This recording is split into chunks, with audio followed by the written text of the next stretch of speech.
The event here today with the launch of this digital payment partnership is very, very important. Very important to see collaborating as we move forward with this new digital payment initiative. We're very excited to see this collective push because the reality is digital is a wide scope conversation. And a lot of time it's been siloed into the solution, but the solution is based on the impact it makes on the people. And the only way you can actually make an impact on people is to include all of the institutions that people rely on and depend on an everyday basis. We expect that insofar as our financial institutions are concerned, they will be the frontline point of contact with the public and their customers. The most important part of this campaign is ensuring that there are some commonalities and consistencies in the messages that they all deliver. We're super excited because what we heard and saw here today is evidence that we're going in the right direction. We look forward to a faster, safer, greener payment system, and so we look forward to the success of this digital payment system.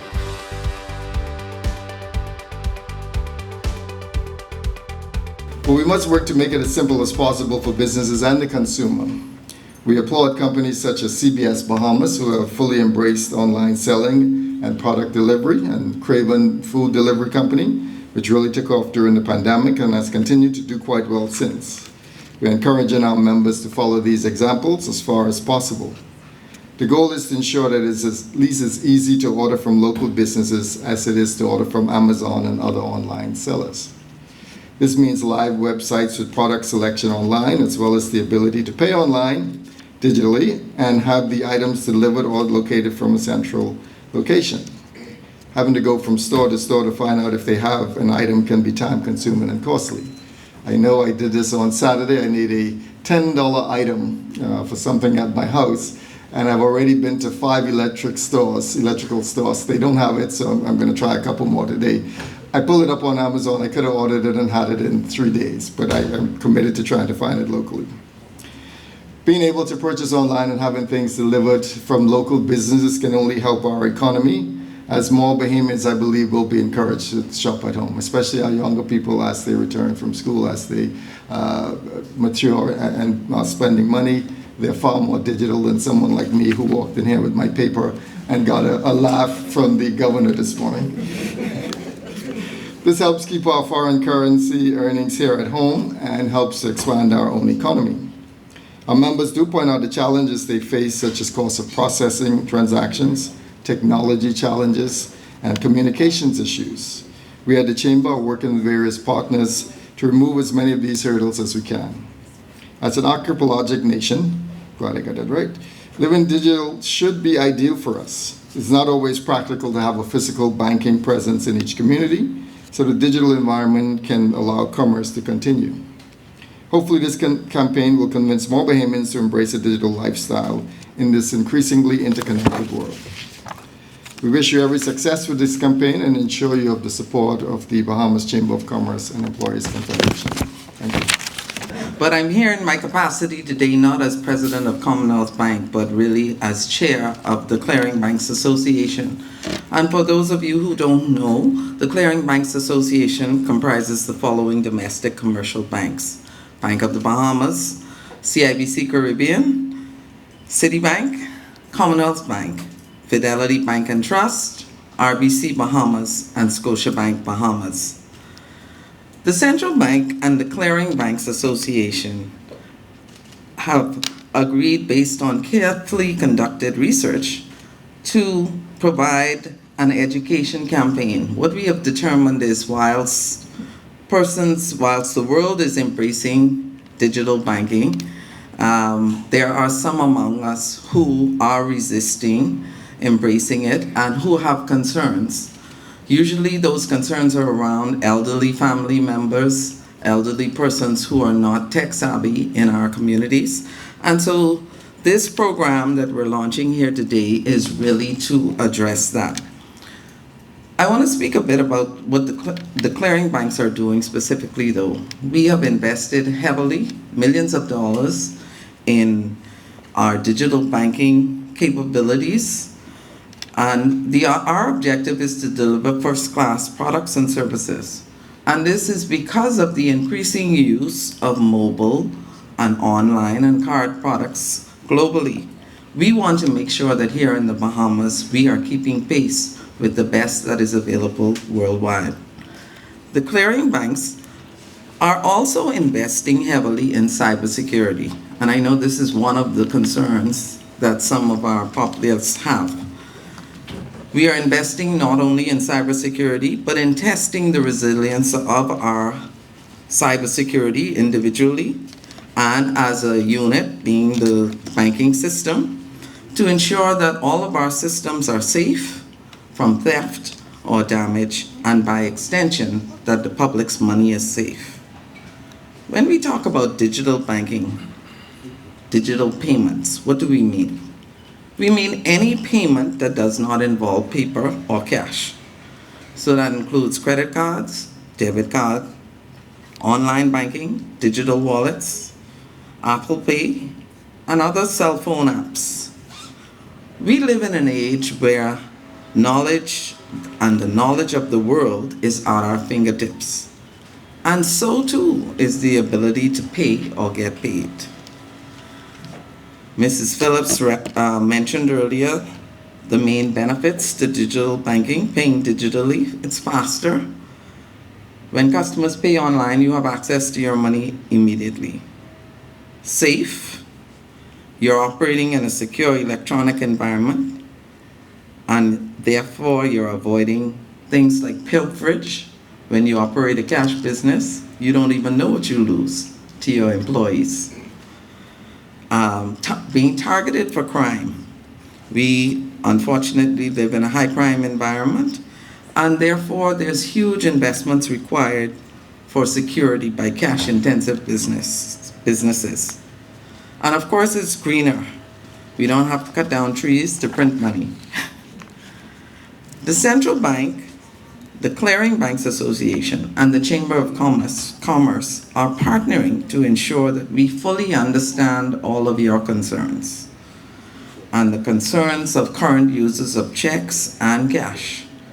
And a response to these concerns is this launch of a series of activities and messaging across a variety of platforms in an education and information campaign.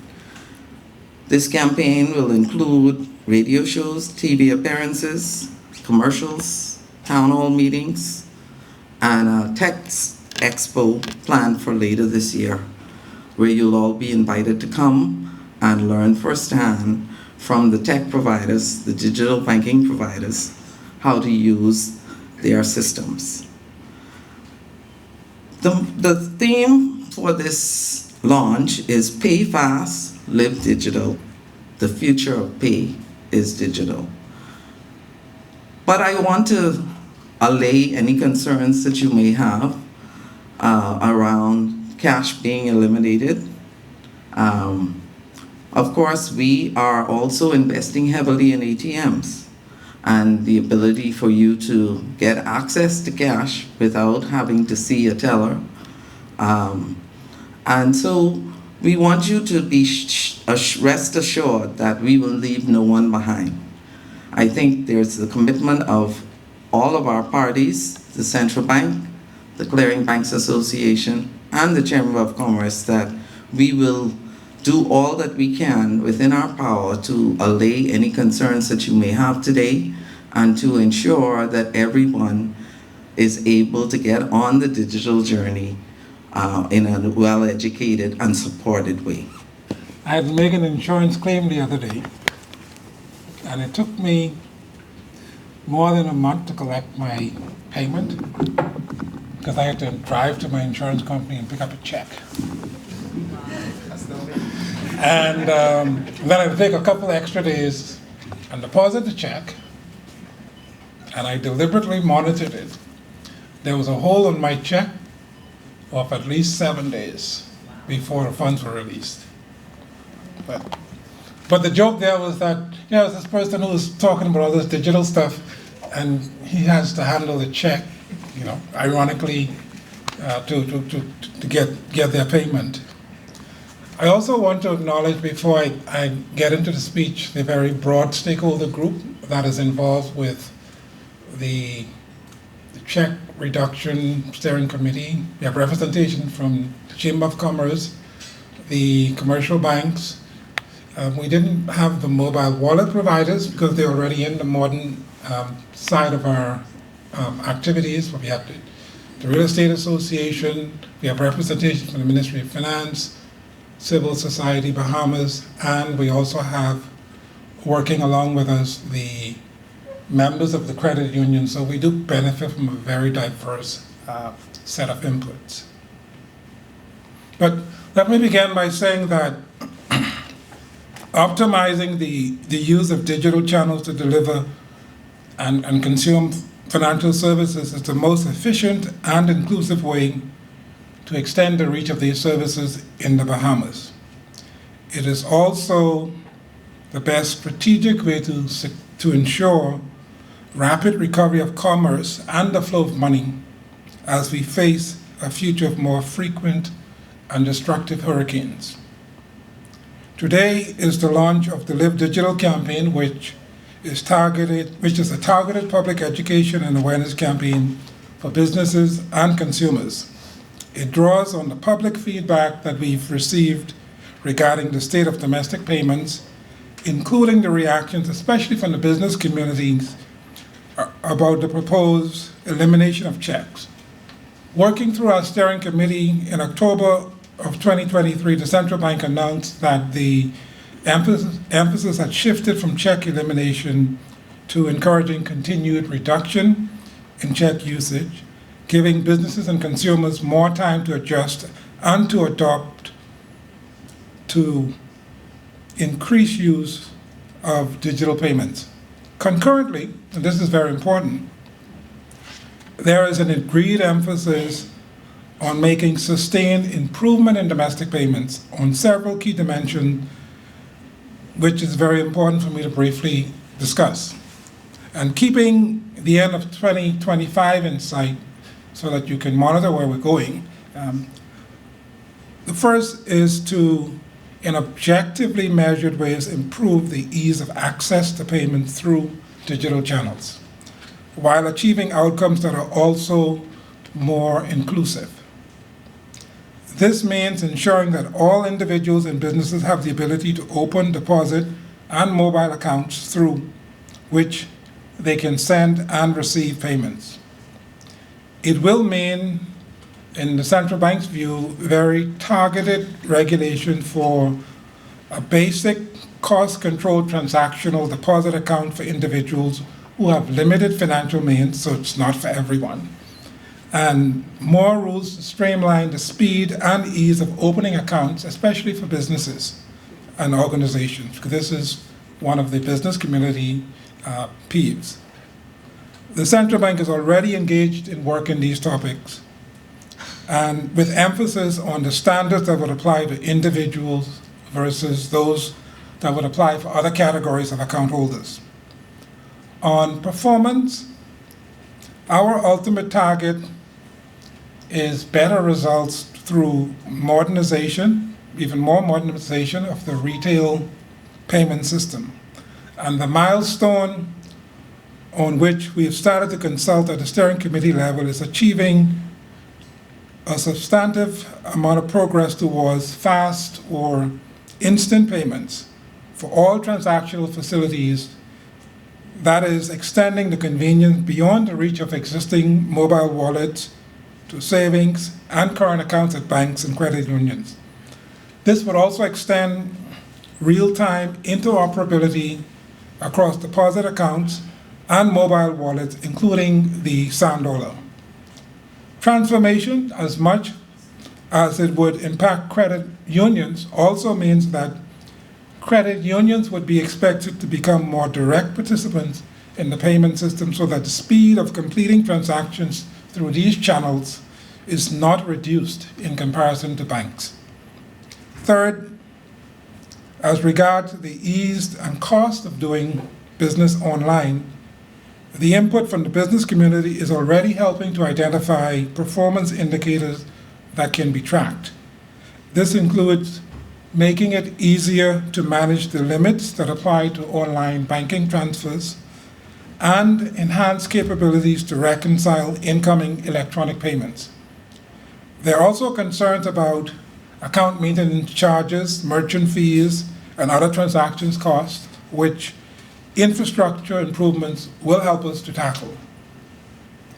Another subset of our efforts, especially within the central bank, is also looking at the standards around check services which continue to be provided by banks.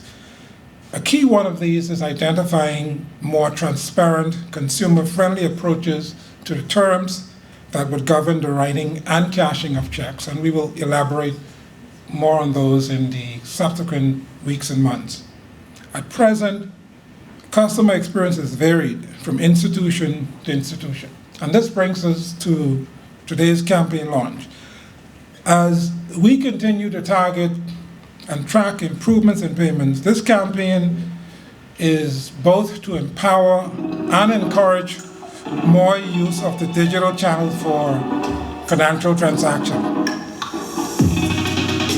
It will focus on how to get access to and to use the digital channels more actively. It will educate the public on the range of digital instruments that are already available locally, and this will include more awareness on the enhancements that have already been made to the automated clearinghouse infrastructure, as well as how the rest of the payments infrastructure is being modernized to better support international commerce. It will also address cybersecurity and anti-fraud, explaining what the safeguards are that are being followed by financial institutions and the regulators to make digital payments secure. And it will emphasize the security-minded practices that all customers should also follow to protect their accounts and transactions. For businesses, emphasis will also be set on how to do more holistic cost-benefit analysis on digital payments versus cash and checks around issues such as accounting and record keeping, physical safety, and handling fraud. There are also data privacy concerns which we know that we also have to confront. And finally, this undertaking is very considerate, very sensitive to the significant concerns that users have on the reliability and quality of the communications infrastructure for payments. In this regard, more deliberate progress is needed, and it will influence how we collaborate and consult on a continued basis with the government and IRCA on both the communications infrastructure and communication sector policies that impact the performance of the financial services sector. For today, we are happy to be launching this campaign in the very collaborative way that it's being conceived and funded. And our public education drive, I must stress, is going to rely on the participation of all of our diverse stakeholder groups. They are going to help us focus and deliver the message. In addition, they're going to continue to help us to prioritize on where the improvements are most needed in payments. So I think you've already had a taste of the logo, but please feel free to replay. Thank you very much.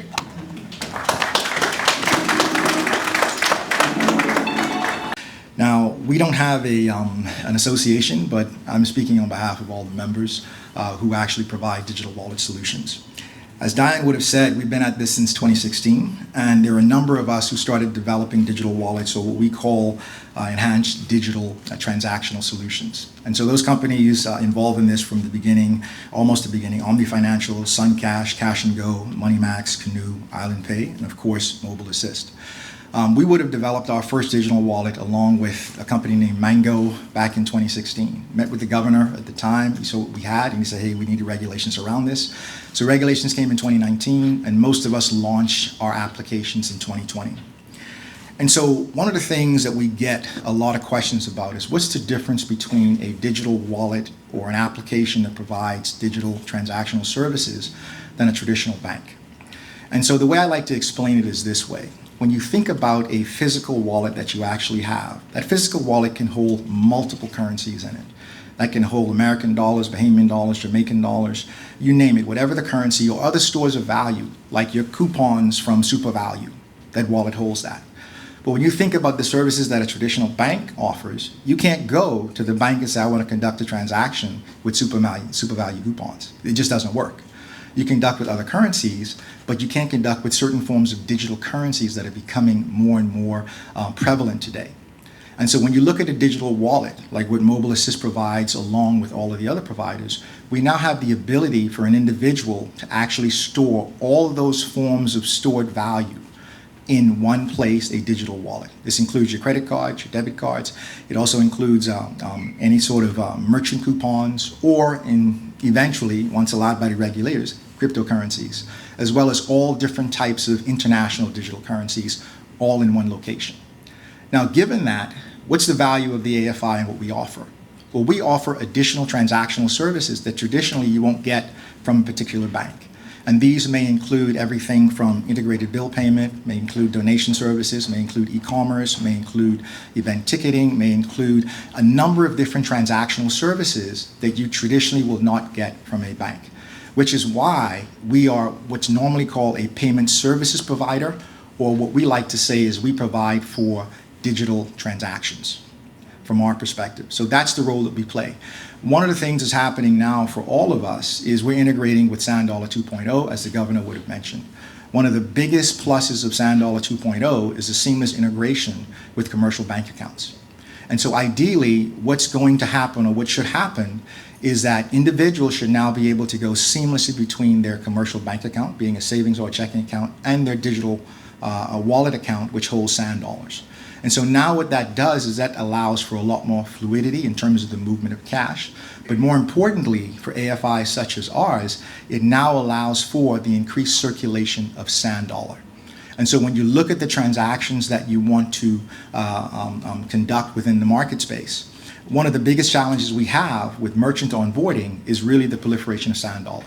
And what we hope and what we believe, which is why we're spending the money doing the integration, is this seamless integration now between your commercial bank account and your digital wallet account will allow for the increased availability of Sand Dollar in circulation. Which once you do that, when you now look at the unbanked and the underbanked and all of those sectors of the community that the governor initially laid out to now be inclusive within the digital space, those now are organizations that we can go after and offer similar services as a traditional business through our platforms. And so from our perspective, we're very excited about what the central bank has been doing. We're very excited about what Governor Roll has done. He's been a visionary for us. If I ever have questions or frustrations, I tend to call the governor. He and I have very good conversations about where he sees the value of what the Sand Dollar is for the Bahamas. But not only that, as AFIs, we want to grow our business beyond the Bahamas. And so when you think about the Bahamas, we have 500,000 people. We have a lot of tourists that come here, and some of them are using our platforms. But really the opportunity for us, as we believe it as AFIs, is really in the Caribbean. And one of the biggest advantages that we have at the Bahamas is that our dollar is tied and pegged to the US dollar. So from a digital currency perspective, we essentially have a stable coin, if you will.